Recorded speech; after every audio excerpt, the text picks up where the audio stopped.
लोकसभा का चुनाव आते ही नेताओं का जुमलेबाजी शुरू हो चुकी है। कुछ नेताओं ने तो अपनी हदें पार कर दी है। जात पात को लेके, हिंदू मुस्लिम को लेके देश में भड़काऊ भाषण दिए जा रहे हैं और लोगों को गुमराह किया जा रहा है। हालांकि चुनाव आयोग ने दोनों पार्टियों को, राहुल गांधी और नरेंद्र मोदी को, नोटिस तो भेज दी है, लेकिन चुनाव आयोग के इस नोटिस का किसी पे असर दिखता नहीं दिख रहा है। हालांकि प्रधानमंत्री नरेंद्र मोदी सहित उनके दल के नेताओं की हेट स्पीच पर चुनाव आयोग की खामोशी से अंदाजा मिलता है कि बीजेपी नेताओं को माहौल सांप्रदायिक बनाने के लिए उनसे पूरी छूट मिली हुई है। भारतीय जनता पार्टी के सितारा प्रचारक नरेंद्र मोदी और उनकी पार्टी ने ये लोकसभा चुनाव हिंदू हितों के रक्षक के रूप में लड़ेंगे।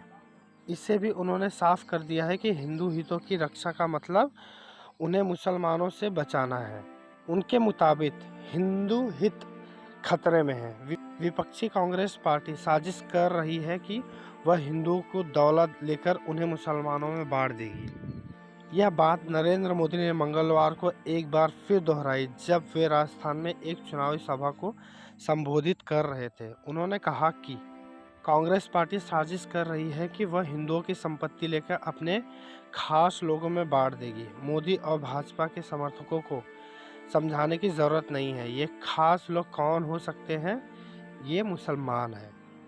अब बात स्पष्ट न रह जाए, इसीलिए मोदी ने कहा कि कांग्रेस पार्टी पिछड़ों, अनुसूचित जातियों और जनजातियों के आरक्षण का हिस्सा मुसलमानों को देने की योजना बना रही है।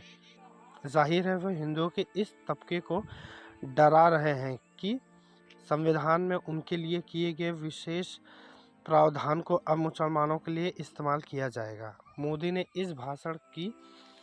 के इस भाषण की खबर के साथ ही वह भी मालूम हुआ कि उत्तर प्रदेश के उप मुख्यमंत्री केशव प्रसाद मौर्य ने लिखा है कि वह चुनाव 80% और 20% के बीच लड़ा जा रहा है। 80% यानी कि हिंदू और 20% यानी मुसलमान। यही बात उत्तर प्रदेश के पिछले लोकसभा चुनाव में प्रदेश के मुख्यमंत्री आदित्यनाथ ने भी कही थी।